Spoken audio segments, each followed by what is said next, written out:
दोस्तों आ गई हूँ आप लोगों के लिए एक खूबसूरत सी कहानी लेकर। प्लीज़ आप लोग कहानी को अंत तक पढ़िएगा और बताइएगा कहानी आप लोगों को कैसी लगी। चलिए कहानी स्टार्ट करती हूँ।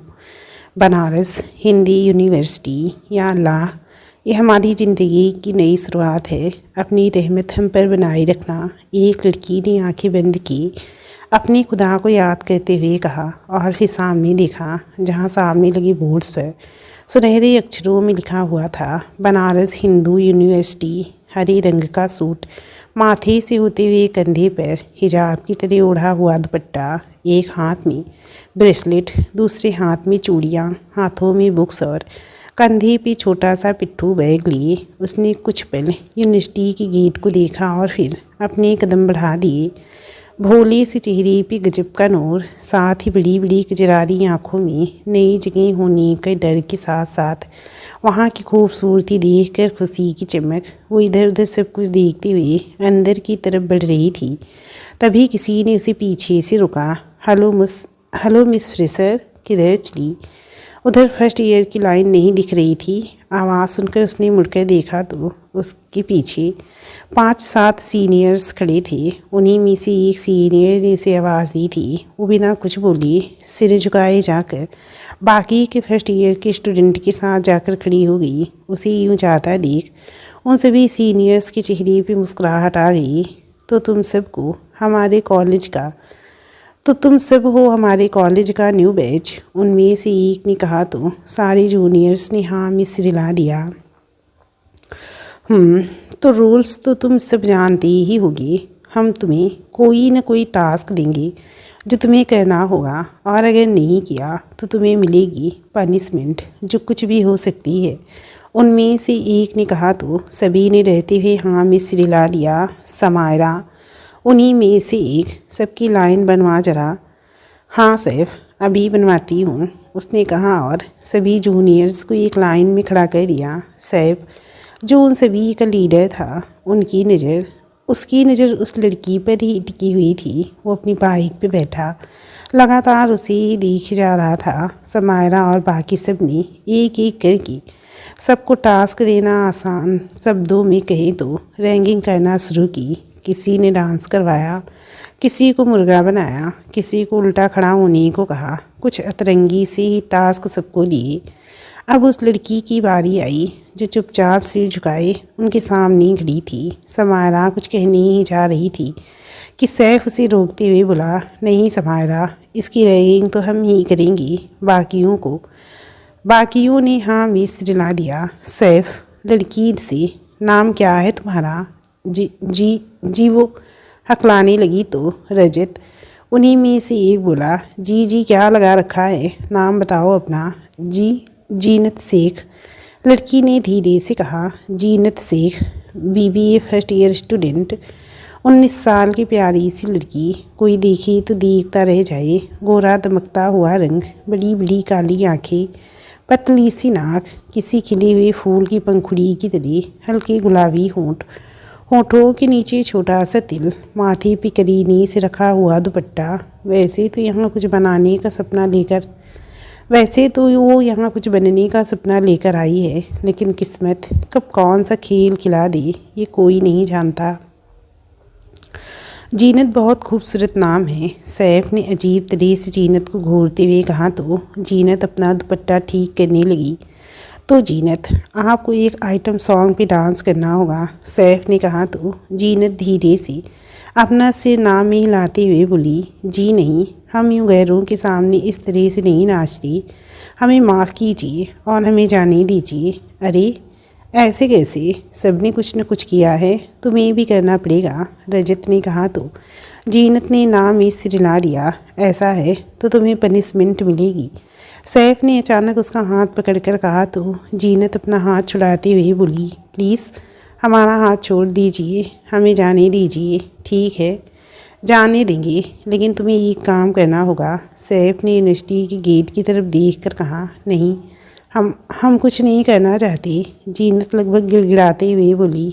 तो फिर ठीक है, मैं ऐसे ही तुम्हारा हाथ पकड़कर पूरी यूनिवर्सिटी में घूमूंगा, सोच लो, अब मर्जी तुम्हारी है।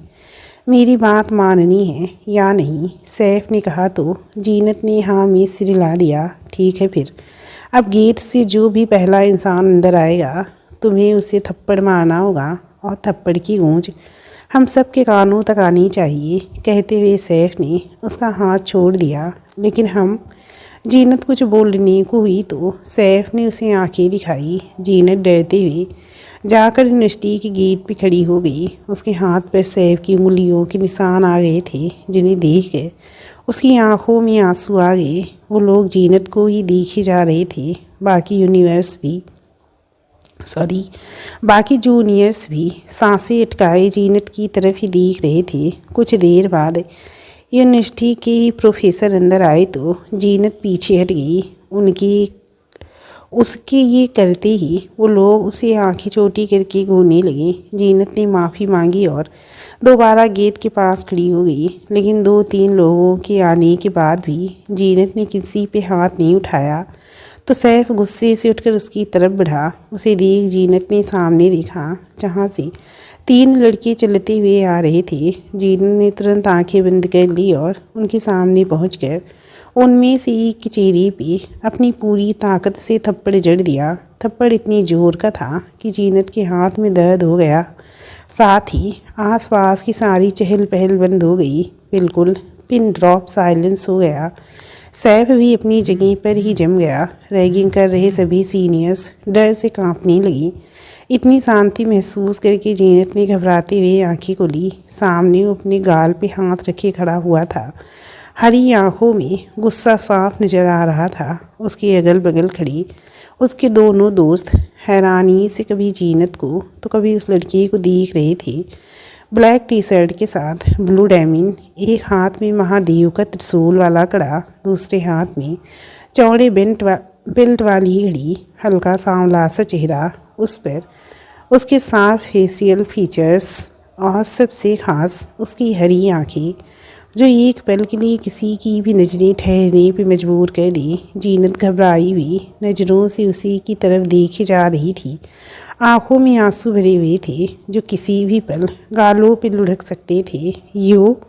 तुमने मुझ पे हाथ उठाया, उसने गुस्से से जीनत से कहा। तो जीनत ने घबराते हुए धीरे से ना में सिर हिलाया और फिर हाँ में सिर हिलाया। उसे यूँ घबराता देख उस लड़के ने नज़र उठाकर पीछे देखा और सैफ और उसके ग्रुप को देख उसे सारी बात समझ में आ गई।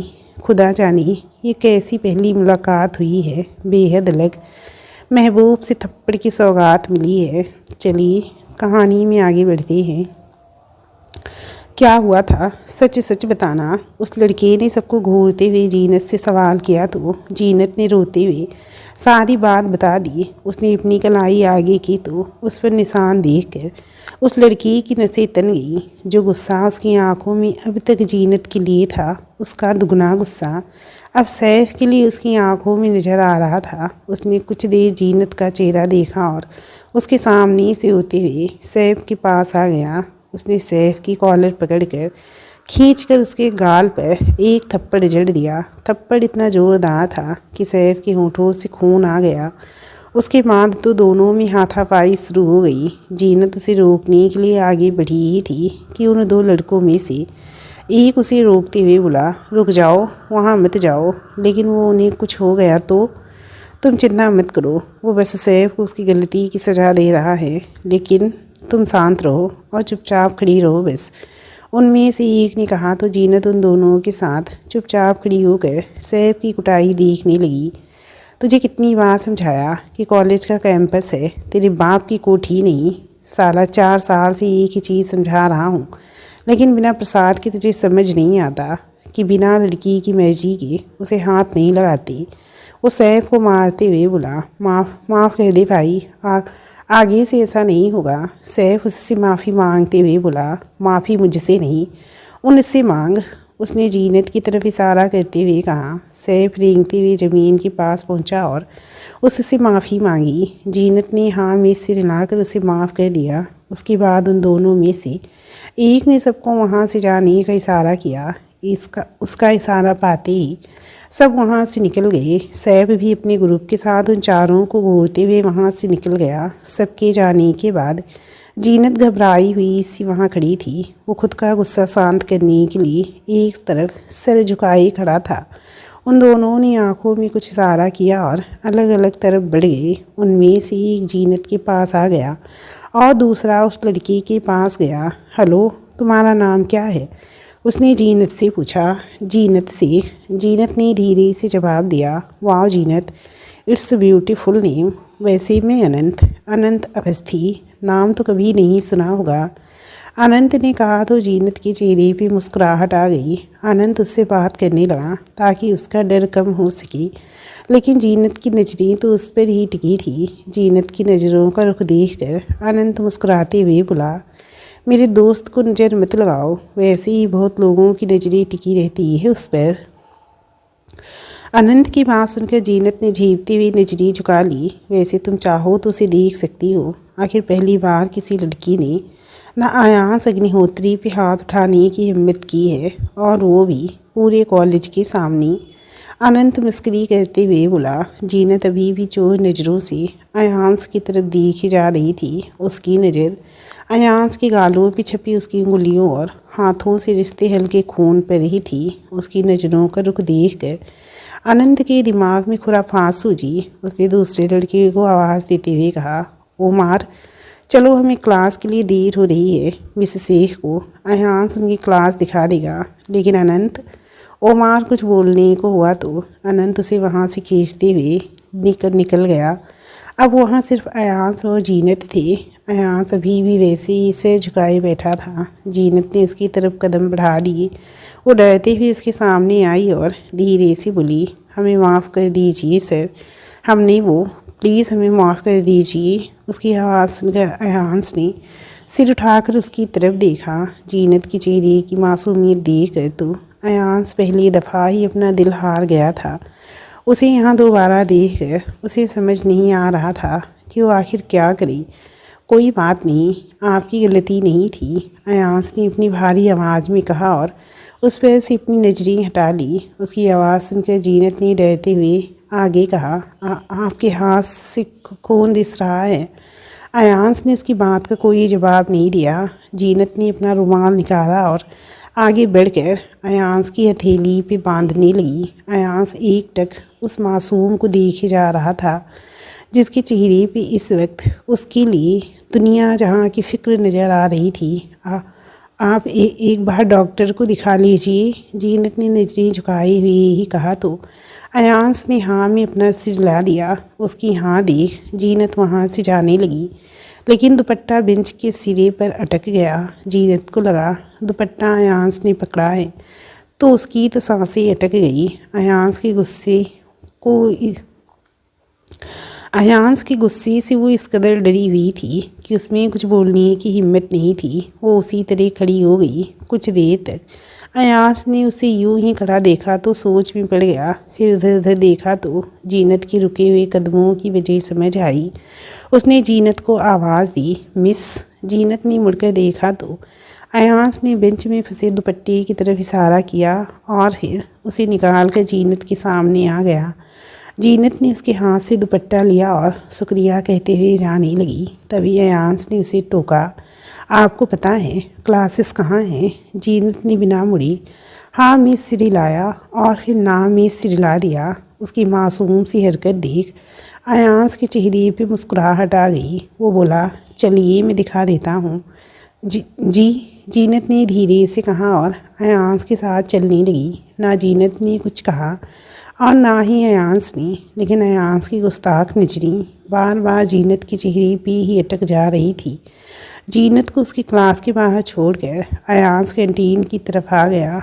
आयांस अग्निहोत्री, उम्र 23 साल, college head, MBA last year का स्टूडेंट, कानपुर के जाने माने उद्योगपति संदीप अग्निहोत्री के इकलौते बेटे, जिनका दिल जीनत पर दोनों की पहली मुलाकात से ही अटका है और आज दूसरी बार जीनत से मिलने के बाद उसका तो वही हाल है कि उड़ गई तो तेरे बाबा। Anant Awasthi, LLM last year के स्टूडेंट और Omar Siddiqui, MBA last year student. इनके जिगरी यार हैं जिनके साथ ये कांड कहते हैं। कभी किसी लड़की को नज़र उठाकर देख ली तो लड़की बावली हो जाती है। इनके पीछे प्रोफेसरों का पढ़ाया सब कुछ इनके सर के ऊपर से जाता है, इसीलिए सारा दिन लाइब्रेरी में गुजरता है। आयंस, ओमार, अनंत और नेहा। अनंत का स्कोर दोनों की दोस्त बैठी उसी का इंतज़ार कर रहे थे।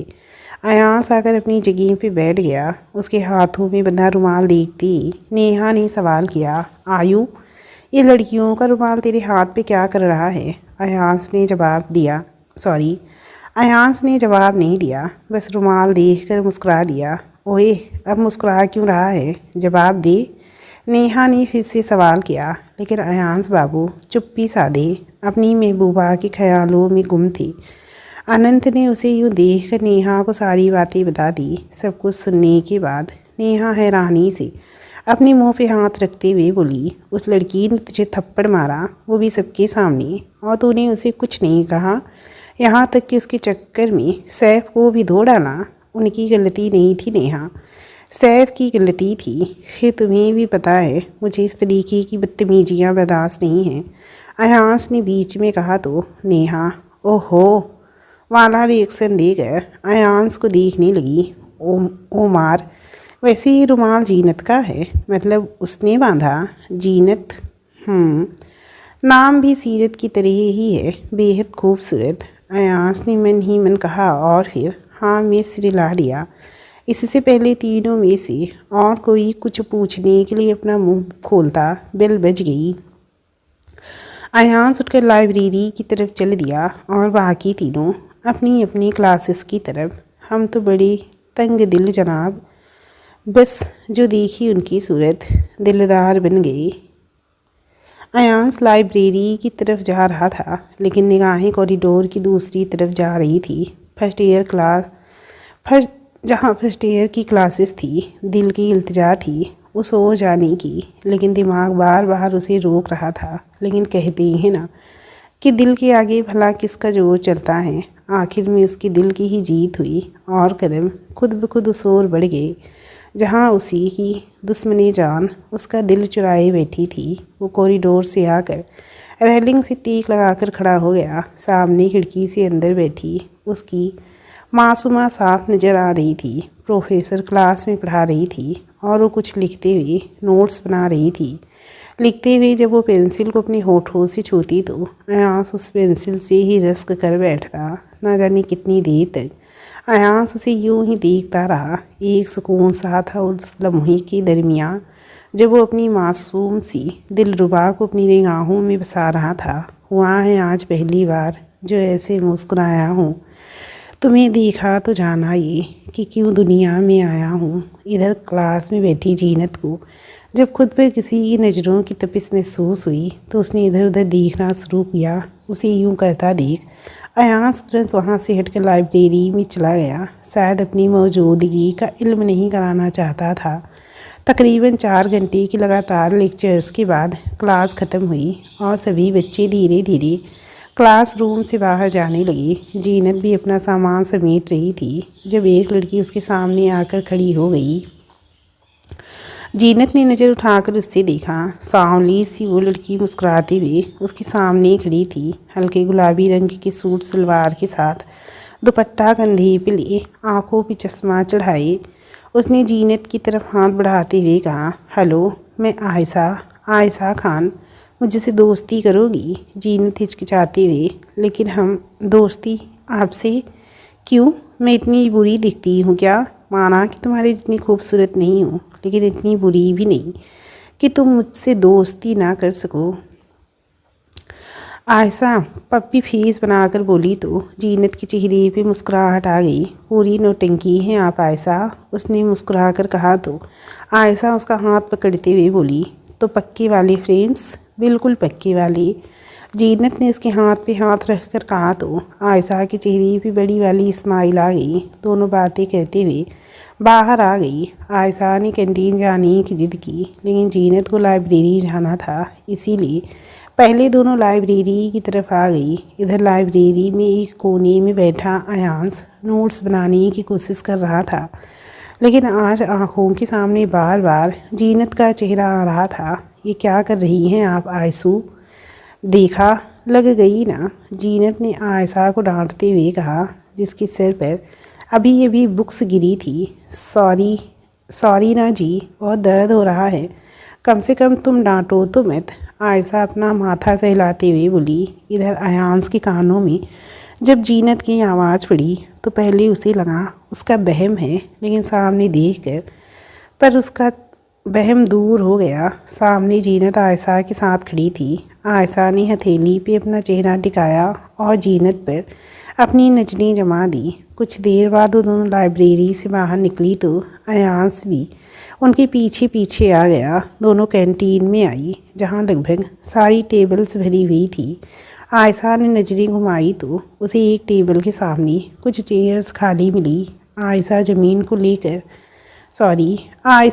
को लेकर उस टेबल के पास आ गई जहाँ पहले से ही अनंत, ओमार और नेहा बैठे हुए थे। आयशा ने उनसे पूछा, if you don't mind sir and ma'am, क्या हम भी यहाँ बैठ सकते हैं? नेहा कुछ बोलने जा रही थी कि अनंत उसे रोकते हुए जीनत की तरफ इशारा करके धीरे से कहा, यही है वो सुबह वाली। फिर दोनों से वाई नॉट बैठिए ना। दोनों उनके साथ बैठ गई। आयशा बातूनी तो थी ही, इसीलिए उसने अनंत और नेहा से बात करना शुरू कर दिया। इधर ओमार की भी नज़रें जीनत पे टिकी हुई थी और इस बात से बेखबर जीनत चुपचाप बैठी उनकी बातें सुन रही थी। थोड़ी देर में वेटर उनका ऑर्डर रख कर चला गया। सभी ने कॉफ़ी उठाने के लिए हाथ बढ़ाया ही था कि किसी ने पूरी ट्रे वहाँ से हटा ली, जीनत को छोड़। सबने नज़र उठाकर देखा तो सामने अयांश खड़ा उन चारों को घूर रहा था। मेरा इंतज़ार नहीं कर सकते थे ना तुम सब भुक्खड़? सॉरी, चारों ने पपी फेस बनाकर एक साथ कहा। हाँ ठीक है, लो पियो। और अनंत, मेरे लिए एक मस्त अदरक वाली चाय मंगवा। कहते हुए अयांश जीनत के बगल में ही बैठ गया। उसकी आवाज़ सुनकर तो बेचारी जीनत डर से कांप उठी और उसे यहाँ देखकर अयांश मुस्कुरा दिया। देख आयु, ये है हमारे ग्रुप की न्यू मेंबर्स और मेरी नई दोस्त जीनत और आयशा। नेहा बच्चों की तरह बोली तो अयांश बस मुस्कुरा दिया। सभी खाते पीते बातों में मशगूल थे, तो वहीं जीनत घबराहट के कारण अपने दुपट्टे से खेल रही थी। मिस शेख, चाय लीजिए, अयांश ने धीरे से कहा तो जीनत ने उचक कर उसकी तरफ देखा। उसकी घबराई आंखों में देखते हुए अयांश बोला, मुझे पता है आपको कॉफ़ी नहीं पसंद, आपके चेहरे से ही दिख रहा था, इसीलिए आप चाय लीजिए। सच कह रहा हूँ, इससे ज़्यादा टेस्टी चाय आपने पहले कभी नहीं पी होगी। जीनत ने बड़े अदब से नज़रें झुकाकर शुक्रिया कहा और कप उठा लिया। सभी आपस में बातें करने में मशगूल थे और अयांश जीनत को निगाहों में बसाने में। कुछ देर खाने पीने के बाद सभी बाहर आ गए। ये जा लेकर के जा मेरी, तुम्हें जीने में आया हूँ। मैं तुमसे इश्क करने की इजाज़त रब से लाया हूँ। आयशू और जी, तुम दोनों कहाँ रहती हो? चलो हम ड्रॉप कर देंगे। नेहा ने अपनी स्कूटी का हेलमेट पहनते हुए कहा तो बाकी तीनों ने भी हाँ में सिर हिला दिया। आयशा कहती है, मेरा घर यहीं पास में है, तुम लोग जाओ। और जी तुम? नेहा ने जीनत से सवाल किया तो वो धीरे से बोली, हम यहीं कॉलेज हॉस्टल में रहते हैं। नेहा कहती है, ठीक है फिर आयशू तुम मेरे साथ चलो, मैं ड्रॉप कर दूँगी। लेकिन विकिन नहीं, हम दोस्त हैं ना? नेहा ने क्यूट सा चेहरा बनाकर कहा तो आयशा ने हाँ में सिर हिला दिया। आयशा नेहा के साथ स्कूटी पे बैठ गई। अनंत और ओमार भी बाइक पे सवार हो गए। अयांश अभी भी बाइक से टिक कर खड़ा जीनत को देखे जा रहा था, जो डरी डरी सी इधर उधर देख रही थी। अयांश सबसे बोला, तुम सब जाओ, मैं थोड़ी देर में आता हूँ। क्यों बे, कहाँ जा रहा है तू? अनंत ने उसके कंधे पे कोहनी टिकाते हुए पूछा तो अयांश उसे घूरने लगा। ठीक है, तो ऐसे घूर मत साला, ऐसा लगता है कि आंखों से ही राख कर देगा। अनंत बड़बड़ाते हुए उमार के पास आकर बोला तो सभी हंसने लगी। जीनत के चेहरे पर भी छोटी सी मुस्कुराहट आ गई। ओमान, अनंत, नेहा और आयशा वहाँ से चले गए। अब वहाँ सिर्फ जीनत और अयांश ही बचे थे। अयांश की नज़रें जीनत पर ही थी, जो अपने दुपट्टे को उंगलियों में उलझाए खेल रही थी। चेहरे पे घबराहट साफ दिख रही थी। अयांश कहता है, चलिए आपको हॉस्टल तक छोड़ दूँ। जीनत डरते हुए, नहीं, हम चले जाएंगे। अयांश कहता है, आप मुझसे इतना डरती क्यों हैं? मैं राक्षस लगता हूँ जो आपको खा जाऊँगा? नहीं, ऐसी कोई बात नहीं है। जीनत फिर हकलाते हुए बोली तो अयांश चेहरा फेर कर मुस्कुराया। इस वक्त जीनत बिल्कुल किसी छोटी बच्ची की तरह लग रही थी, जो स्ट्रिक्ट टीचर के सामने खड़ी हो। मिस शेख, चलिए, अयांश ने दोबारा कहा तो जीनत उसके पीछे पीछे चलने लगी। अयांश ने उसे पीछे चलता देखा तो धीरे चलने लगा और उसके बराबर चलने लगा। चलते हुए अयांश ने सवाल किया, मिस शेख, आप मुझसे इतना डरती क्यों हैं? ऐसा कुछ नहीं है सर, जीनत ने धीरे से कहा। झूठ झूठ नहीं मिस शेख, सच सच बताइए, अयांश ने दोबारा कहा तो जीनत सर झुकाए उसके साथ चलते हुए बोली, वो हमने आपको सबके सामने ऐसे थप्पड़ मार दिया था और फिर आपने सेफ से लड़ाई की थी, तो आप इसीलिए मुझसे डरती हैं क्योंकि मैंने सेफ से लड़ाई की? नहीं, आपके गुस्से से डर लगता है। क्यों? क्योंकि अगर हम सच नहीं बोल पाते तो शायद आज सेफ की जगह हम होते। कम ऑन मिस शेख, अभी मत कहिएगा कि आपको लगा कि मैं आपको मारता। हमें यही लगा था सर, क्योंकि हम तो पैदा ही दूसरों की मार खाने के लिए हुए हैं, जीनत ने धीरे से कहा। लेकिन अयांश ने उसकी बात सुन ली थी, लेकिन वो कुछ बोला नहीं। वैसे मैं लड़कियों पे हाथ नहीं उठाता और आपकी जैसी प्यारी सी लड़की पे तो कभी भी नहीं, अयांश ने मुस्कुराते हुए कहा। उसकी बात सुनकर जीनत ने नज़रें उठाकर उसके चेहरे की तरफ देखा। मुस्कुराते हुए अयांश के गालों पे डिंपल पड़ रहे थे। बहुत प्यारा लग रहा था वो। जीनत की नज़रें तो उस पर ठहर ही गई थी। मिस शेख, आपको मुझे देख रहा हो तो कोई दिक्कत नहीं है, लेकिन फ़िलहाल आपका हॉस्टल आ गया है। अयांश ने उसकी तरफ देख कर मुस्कुराते हुए कहा तो जीनत ने झेपती हुई नजरें झुका ली। वो हॉस्टल के अंदर चली गई और अयांश दरवाजे पे खड़ा उसे देखता रहा। जीनत अपने कमरे में आई और दुपट्टा हटाने लगी। जब उसे अयांश की बाइक की आवाज़ आई, वो भागी भागी बालकनी में आई, जहाँ अयांश बाइक से टिक कर खड़ा उसी के कमरे की तरफ देख रहा था। आप अभी तक गए नहीं? जीनत ने बालकनी से झांकते हुए कहा। आपने जाने की इजाज़त ही नहीं दी मिस शेख, अयांश ने मुस्कुराते हुए कहा। आप भी न सर, अब जाएं, शाम होने वाली है। जीनत ने हथेली सामने लाकर नजाकत से सलाम कहते हुए कहा तो उसकी ये अदा अयांश के दिल पे तीर चला गई। अयांश ने उसी की तरह हाथ उठाकर सलाम किया और बाइक लेकर निकल गया। जीनत भी अंदर आ गई और बेड पे लेट कर खुद को अपनी बाहों में समेट लिया। एक एहसास था जो दोनों के दरमियाँ पनप चुका था। देखना ये था कि अब आगे किस्मत को क्या मंजूर था। मैं लिख दूँ आसमां पे कि पढ़ लेगा जहाँ सारा। म्यूजिक सिस्टम में गाना चल रहा था और जीनत चांद को देखते हुए अयांश के ख्यालों में खोई हुई थी। ना जाने क्यों अयांश की हरी आंखें उसे जानी पहचानी सी लग रही थी, जैसे उसने उन आँखों को पहले भी कहीं देखा हो।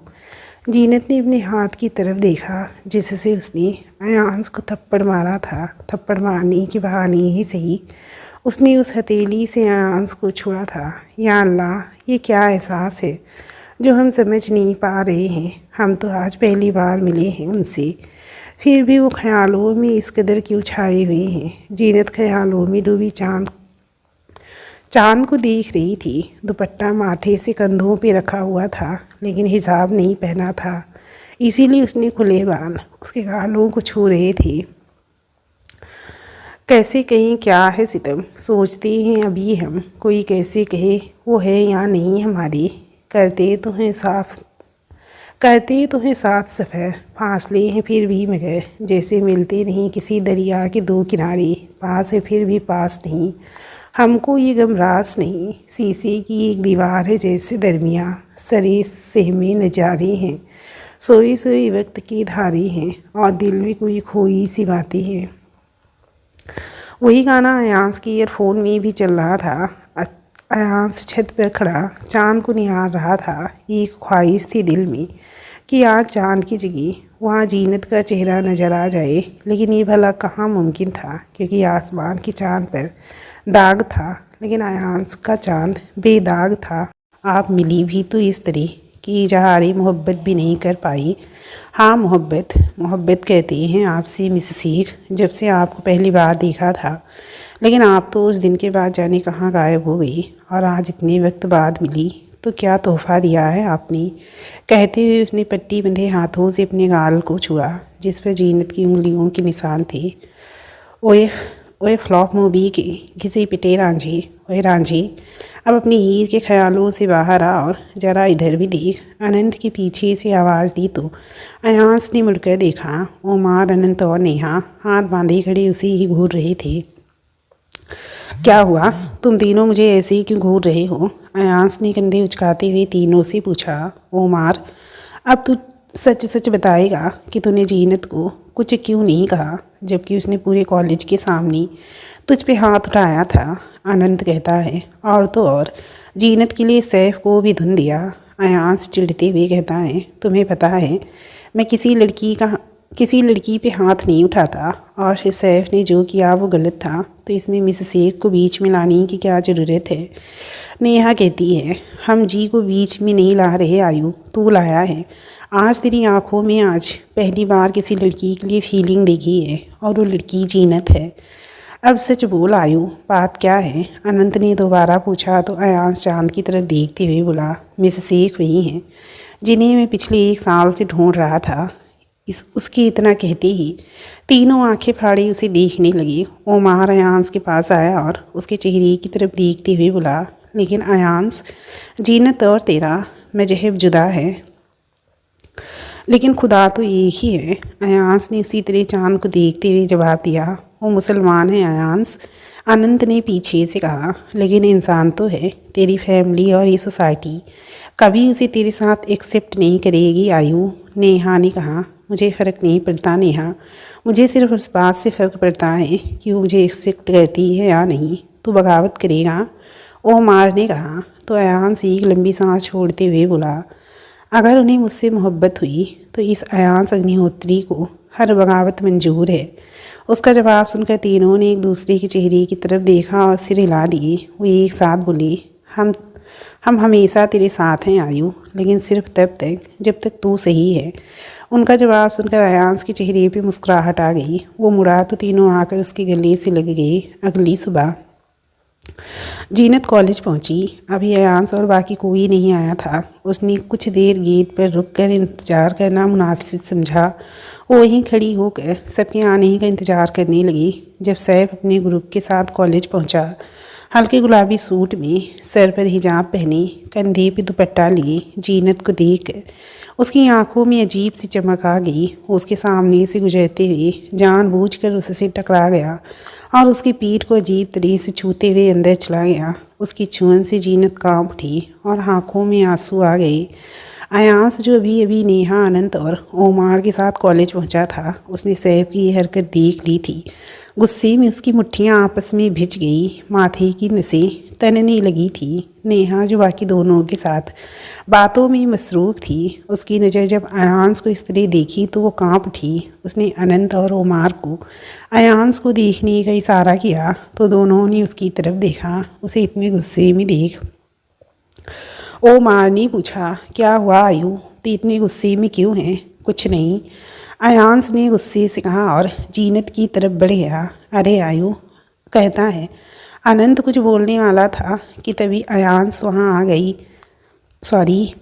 वहाँ आ गई और तीनों से बातें करने लगी। चारों बातें कहते हुए अपनी क्लासेस की तरफ बढ़ गए। इधर अयांस जीनत को खींचते हुए दूसरी तरफ लेकर आया और उसे दीवार से टिकाकर उसके दोनों तरफ हाथ रख कर खड़ा हो गया। इस वक्त तो जलती हुई आंखों से जीनत को घूरे जा रहा था।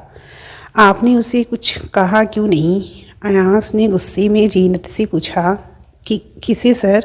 आप किसकी बात कर रहे हैं? जीनत ने नजरें नीचे की, डरते हुए कहा। आप नहीं जानती मैं किस बारे में बात कर रहा हूँ मिसेस शेख, अयांस ने दांत पीसते हुए कहा। तो जीनत ने हाँ में सिर हिला दिया। सैफ ने क्या हरकत की थी अभी? अयांस ने गुस्से में कहा। तो जीनत ने हैरानी से नज़र उठाया और फिर नीचे कर ली। कुछ बोलिए मिस शेख, अयांस ने कहा। लेकिन जीनत कुछ नहीं बोली। ठीक है, आप कुछ नहीं बोलेंगी ना? जीनत अभी भी शांत रही। मिस शेख आप, अयांस ने गुस्से में अपने बालों पे हाथ फिराया और गुस्से से दीवार पे हाथ मारते हुए वहाँ से निकल गया। उसके जाने के बाद जीनत की आंखों में ठहरी नमी गालों पे लुढ़क गई। हमें माफ़ कर दीजिए सर, लेकिन हमने आपसे कुछ नहीं कहा। लेकिन हम कहते तो आप लड़ते और हमारी वजह से आपको चोट पहुँची। ये हमें गंवारा नहीं होगा, इसीलिए हमने कुछ नहीं कहा। लेकिन आप यूँ नाराज़ होकर चले गए। आपकी नाराज़गी कैसे दूर करें हम? जीनत आंसू पोंछते हुए खुद से बोली और अपनी क्लास की तरफ बढ़ गई। आहा, क्यों क्यों क्यों कहती हैं आप मिस शेख ऐसा? कुछ क्यों नहीं बोलती आप? आपके यूँ चुप रहने से कुछ ठीक नहीं होगा, उल्टा उसकी हिम्मत और बढ़ जाएगी। अयांस ने अपने बालों में हाथ फिराकर गुस्से से कहा और बॉल बास्केट में डालने लगा। अक्सर जब भी वो बहुत गुस्सा होता था तो बास्केटबॉल खेल कर ही अपना गुस्सा शांत करता था। वो लगातार बाल बास्केट किए जा रहा था। पूरा शरीर पसीने से तर था। माथे पे हल्के भूरे बाल चिपक गए थे। हरी आंखें गुस्से के कारण हल्की लाल हो गई थी। क्या हुआ? इतने गुस्से में क्यों है तू? अनंत ने उधर आते ही अयांस को देखकर पूछा। अयांस ने उसकी बात का जवाब ना देते हुए बास्केट करना जारी रखा। अनंत कुछ पूछ रहा है आयु, क्या हुआ तुम्हें? ओमार ने उसके सामने आकर सवाल किया। अयांस ने उसकी भी बात का कोई जवाब नहीं दिया, बस बॉल ड्रिबल करता रहा। आयु, व्हाट हैपन यार, कुछ बोल। अनंत ने गुस्से से उससे बॉल छीनी और उसे घूरते हुए पूछा। अयांस उसे आंखें छोटी करके घूरने लगा। क्या हुआ? खा जाएगा क्या? देख ऐसे घूर मत, मैं तुझसे डरता नहीं हूँ, समझा ना? अनंत ने कहा और बॉल उसकी तरफ उछाल दी। अब तीनों कोर्ट में खेलने लगे। अब बता भी दे आयु, क्या हुआ? उस कमीने सैफ ने मुझसे कुछ हुआ? कब? सुबह गेट पे। तो तू किस लिए गुस्सा है? ये तो उसका रोज का है, किसी न किसी के साथ बदतमीजी करता रहता है, अनंत ने ड्रिबल करते हुए कहा।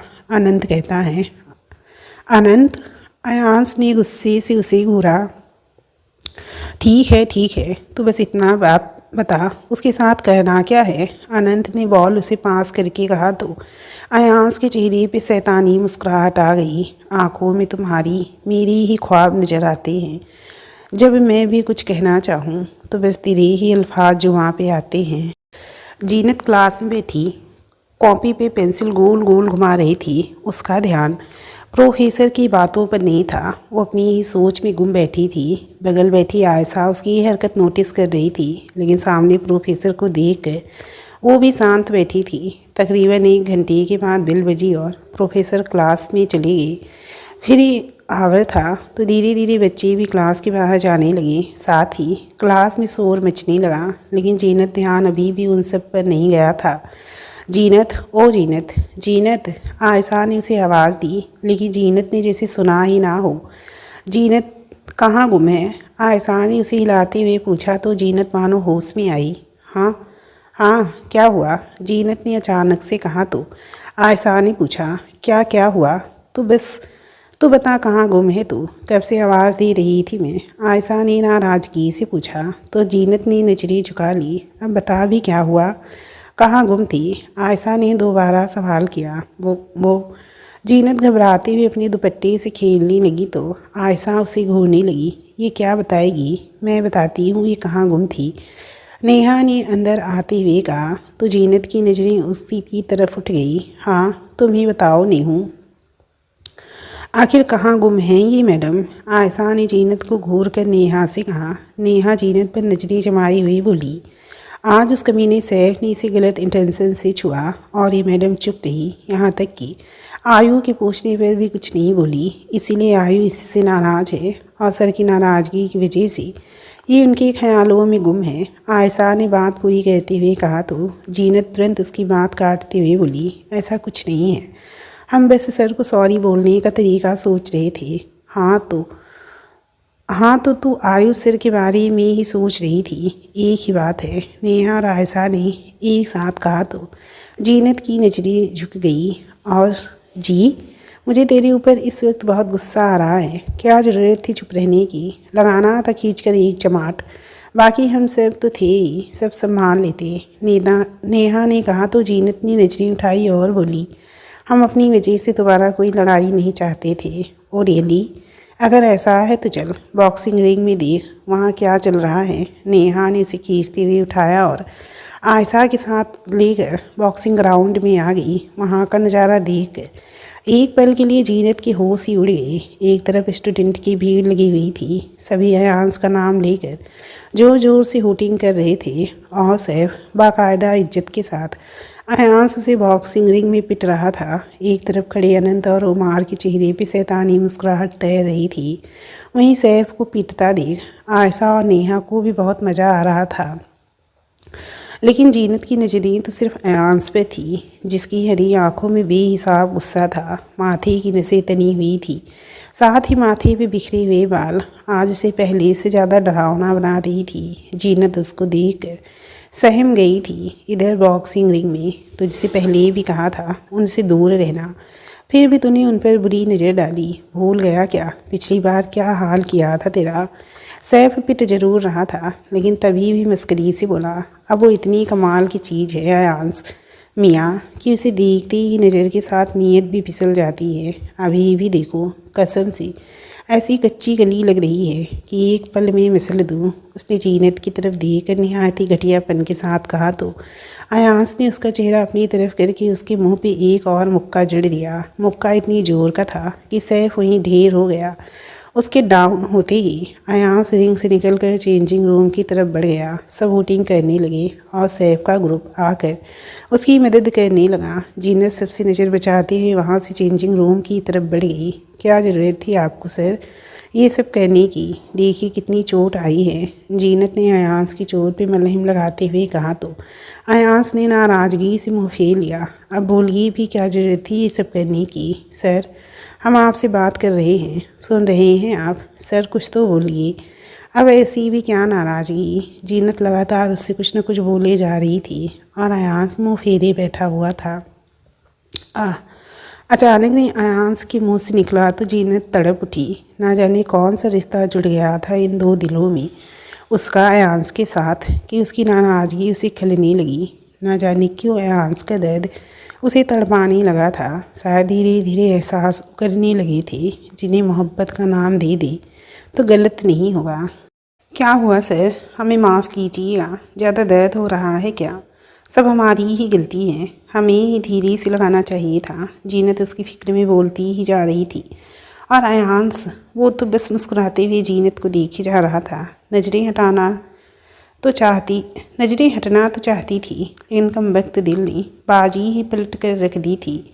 नज़रें गुस्ताख हो उठी थी। जीनत कुछ बोल रही थी, शायद डांट रही थी या शायद उसकी फिक्र में बोलती जा रही थी, लेकिन वो जो भी बोल रही थी उसकी आवाज़ अयांश के कानों तक मानो पहुंच ही नहीं रही थी। उसकी नज़र तो जीनत के बालों की उस लट पे थी जो उसकी हिजाब से निकलते हुए उसके गाल चूम रही थी।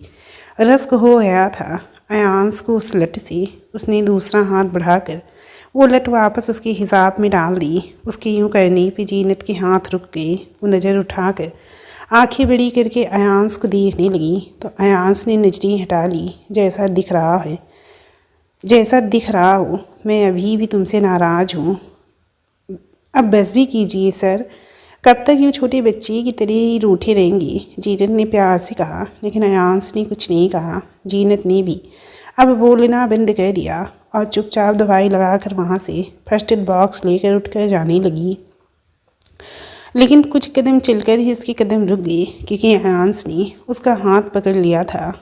अयांश अपनी जगह से उठा और जीनत को अपनी तरफ खींच लिया। जीनत पलटकर उसकी बाहों में आ गई। फर्स्ट एड बॉक्स धम्म की आवाज़ के साथ नीचे गिर गया, लेकिन दोनों को उसकी आवाज़ सुनाई ही नहीं दी। उन्हें अगर कुछ सुनाई दे रहा था तो बस उनकी धड़कनों का सुर जो उनके एक दूजे के करीब होने से बढ़ता ही जा रहा था। अयांश ने धीरे से उसका हाथ छोड़ा और 2 कदम पीछे होकर बोला, आप तो बिना मनाए ही जा रही हैं मिस शेख, ये तो गलत बात है। आप झूठ मत बोलिए सर, हमने कितनी बार आपसे माफ़ी मांगी लेकिन आपने सुना ही नहीं। जीनत ने तुरंत शिकायत करते हुए तुनक कर कहा तो अयांश के चेहरे पे मुस्कुराहट आकर चली गई। इस वक्त जीनत बिल्कुल प्यारी सी मासूम बच्ची लग रही थी जिससे उसकी कैंडी ले ली हो। ऐसे ही तो हर कोई सॉरी बोलता है मिस शेख, आपको कुछ अलग करना होगा वरना मैं नहीं मानने वाला। अब साइड प्लीज़, मुझे पढ़ना भी है, आपकी तरह फ्री नहीं हूँ, अयांश ने मुस्कुराते हुए कहा और उसे साइड कहते हुए वहाँ से चला गया। उसे जाते देख जीनत अपनी आंखें बड़ी करके बोली, खड़ूस। खूबसूरत तो मुझे बाद में लगी थी, पहले तो मुझे उससे मोहब्बत हुई थी। दोस्तों, इस कहानी के इस चैप्टर का एंड यहीं पे कहती हूँ। मिलती हूँ कहानी के नेक्स्ट चैप्टर के साथ। अगर आप लोगों को कहानी का अगला भाग सुनना है तो प्लीज़ कमेंट बॉक्स में या तो हार्ट बना दीजिए या फिर डन का निशान दे दीजिए, तभी मुझे समझ में आएगा कि आप लोगों को कहानी पसंद आई है। तो प्लीज़ बताना ज़रूर कहानी आप लोगों को कैसी लगी। नहीं तो फिर आप लोग कहते हैं मैम आप कहानी अधूरा छोड़ देती हैं, तो मेरा ऐसा कोई इरादा नहीं रहता है, लेकिन अगर आप लोगों का रिस्पांस अच्छा नहीं देखती हूँ तो फिर इतनी मेहनत करने का दिल भी नहीं करता है। तो प्लीज़ कहानी को लाइक और कमेंट करके बताइएगा ज़रूर आप।